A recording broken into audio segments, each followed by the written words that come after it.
Hello everyone and welcome back. In this video we are going to dive into the Fordson Major. If you have watched my video where I go through what tractors we've owned in the past, you would know that my dad has owned a Fordson Super Major. It was a very good tractor which I did actually like for once, but he is now replaced with a Massey Ferguson 35. In this video we are going to go through the different features, variants and engines. Once again we have some extra clips from Dave from the Incredible Tractor channels. If you still have not checked his videos out, I would recommend. I will leave all the links in the description below.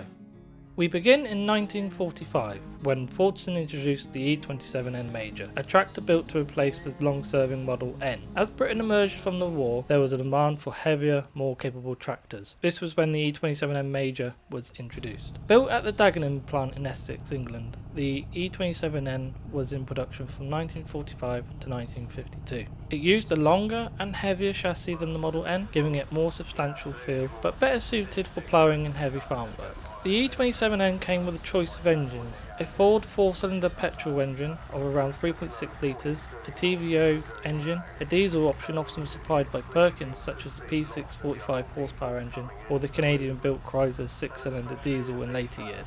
These tractors had a 4-speed gearbox, mechanical brakes and a simple but rugged design. The E27N was available in multiple forms. Row crop versions with adjustable wheel spacing, a rare single front wheel variant aimed at potato and cotton farming, industrial versions with solid wheels, no PTO and heavy duty axles. In the 1950s, the E27 was showing its age. Ford needed something more modern to keep up with the competition for Ferguson and International Harvester. Launched in 1952, the Fordson New Major marked a complete redesign. It was also built at Dagenham and production ran until 1958. This new tractor was lower, sleeker and more powerful. It featured a new 3.6 litre 4-cylinder overhead valve engine, available in petrol, which would be named the E1A Major, diesel and TVO versions. The diesel was by far the popular, offering good torque and fuel economy. The new Major included these key improvements: a 6-speed transmission, better hydraulics using the Ebro type position control system, optional live PTO, a fully rubber mounted engine to reduce vibration. It had a top speed of around 16 miles per hour, making it more suitable for road use than earlier models. Variants included a row crop version with higher ground clearance and narrow front axles, industrial models with additional guards, heavy rear axles and different paint finishes. They also created an orchard version called the KFD. These were built around the same time as the New Major. Sales of the New Major were strong. Fordson was now truly competitive across Europe and in Commonwealth countries. In 1958, Ford upgraded the Major again, resulting in the Power Major, built from 1958 to 1961. Improvements centred around engine performance and reliability. The diesel engine was enlarged to 3.7 litres, boosting power to around 52 horsepower. The clutch and hydraulics were also upgraded. Notable features included improved Sims fuel injection system, a stronger clutch and final drive, optional dual clutch for live PTO and hydraulics. The Power Major retained all the popular variants, industrial and row crop. The industrial versions were often seen with winches, loaders or heavy-duty tow hitches for local authorities and railway yards. Fordson's share of the UK market by this point was substantial, and they were exporting heavily to Australia, New Zealand, India and South Africa.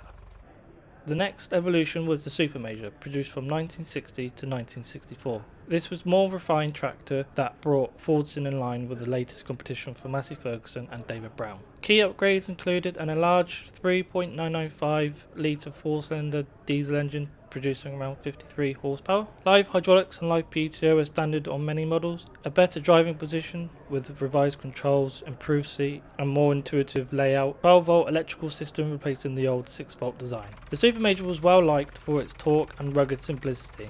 It has also continued to offer row crop and single wheel front versions. Industrial variants often painted yellow or grey with heavy duty rims and weights. These tractors became especially popular in Scandinavia, Africa and parts of Eastern Europe. In 1963, Ford introduced one final upgrade, the new Performance Super Major, which remained in production until 1964. This is where the colour scheme of blue and grey came in. It retained the same 4-litre engine but featured a higher pressure fuel injection pump increasing torque, revised rear axle gearing for improved road speed, a new instrument panel and electric lighting setup, enhanced hydraulic lift system. Though it was short-lived, the model was the pinnacle of the Fordson Major line before being replaced by the Ford 5000.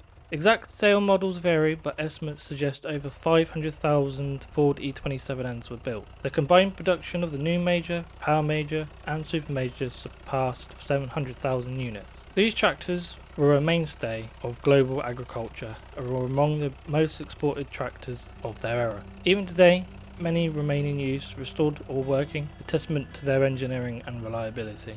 The Fordson Major was used numerous times as a base for other manufacturers such as Ernest Doe's Triple D, County, Celine and Roadless, who made four-wheel drive conversions and also crawler conversions. Also, the Fordson Major has become a staple within the tractor pulling community, with the Major having a very strong back axle but also the easeful engine transplants. If you go to steam rallies, a lot of the Majors on static display may have had an engine transplant, with many enthusiasts putting a 6-cylinder engine in them. We hope you've all enjoyed going through the history of the Fordson Major. Let us know in the comments if you have any stories working with the Fordson Major. We would love to hear them. If you are interested in watching more tractor history videos, there will be a link to the playlist in the description or a direct link on the screen now. Please do feel free to leave a like and subscribe. Click the bell icon to be notified when we next upload. We hope to see you all next week with another video.